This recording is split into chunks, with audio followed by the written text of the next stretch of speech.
Lang ako sa inyo ngayon.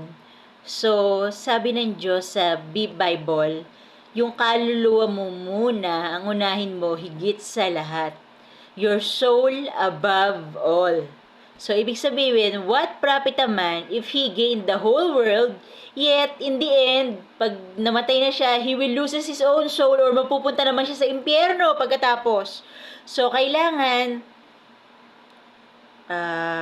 we consider God in our lives. Yun yun.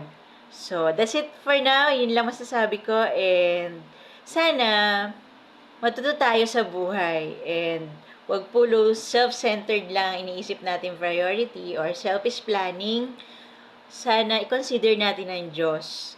Ko siya naman ang nagbibigay ng blessing, di ba? So, kailangan malugod siya sa atin. So, wag tayong gumawa ng masama. Okay? Bye for now. See you next time.